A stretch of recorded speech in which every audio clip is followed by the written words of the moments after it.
கிறிஸ்துவுக்குள் பிரியமான சகோதர சகோதரிகளே, இந்த நாலு டிவைன் வேர்ட் ஊடாய் உங்களை சந்திப்பதிலே மிக்க மகிழ்ச்சி. எந்த ஒரு டெசிஷன் எடுக்கணும் அப்படின்னு சொன்னா, ஒரு குடும்பத்துக்குள்ள அந்த குடும்ப தலைவர் எடுப்பார். அவருக்கே ஒரு முக்கியமான முடிவு எடுக்கணும் அப்படின்னு சொன்னா, அவருடைய தாய் தகப்பன்ட்ட கேட்பார். இல்ல சில ஆலோசனைகளை கேட்பாங்க. மேலும் சிலர் தான் எடுக்கிறதா முடிவுன்னு சொல்லி இருப்பாங்கங்க. ஆனா வசனம் சொல்லுகிறது நீதிமொழிகள் 16:33 சீட்டு மடியிலே போடப்படும் காரிய சித்தியோ கர்த்தரால் வரும் என்று சொல்லி எழுதியிருக்கிறது.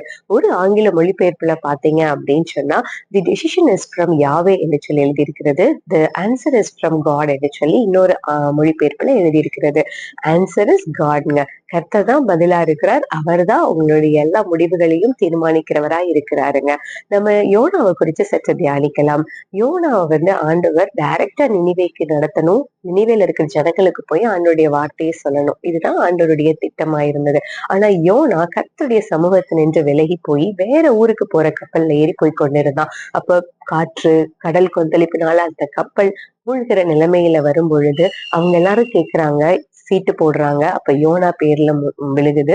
உடனே யோனாட்ட கேக்குறாங்க என்ன செஞ்சேன்னு. யோனா செஞ்ச தப்ப சொல்றாரு. உடனே அவங்க என்ன செய்யணும்னு, என்னை கடல்ல தூக்கி போட்டுருங்கன்னு யோனா சொல்றாரு.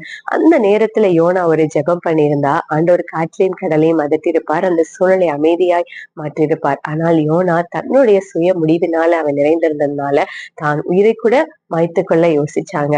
அவனை கடல்ல தூக்கி போட்டாங்க. ஆனா ஆண்டவர் விடல. ஒரு பெரிய மீனை ஆயத்தப்படுத்தி இருந்தாராம். அந்த மீன் வயிற்றுல 3 நாள் யோனா இரவு பகலும் ஜெபம் பண்ணினான்னு சொல்லி வேதம் சொல்லுகிறது. அந்த மீனுக்கு திரும்ப ஆண்டவர் கட்டளையிட்டார். அது நினிவே கரையில போய் யோனாவை கக்கி போட்டதாங்க. நம்மளும் சில நாட்களில சில காரியங்கள்ல நிறைய காரியங்கள்ல ஆண்டவருடைய பாதையில போகாம நம்முடைய சுயத்தினால பலருடைய ஆலோசனையை கேட்டு போய்கொண்டிருக்கிறதுனால நிறைய டிலே ஆயிக்கொண்டிருக்கிறது. டைரக்டா போக வேண்டியவங்க சுற்றி சுற்றி போய்கொண்டு தடுமாறி கொண்டிருக்கிறோம். இந்த நாள்ல அப்படிப்பட்ட உங்களுக்கு கர்த்தர் இந்த வார்த்தையை கொடுக்கிறாருங்க. ஆண்டவர் எப்படி ஒரு யோனாக்கு ஒரு மீனை ஆயத்தப்படுத்தி இருந்தாரோ, இந்த நாள்ல ஆவியானவர் உங்களை நேரா நடத்த அவர் உதவி செய்வாருங்க.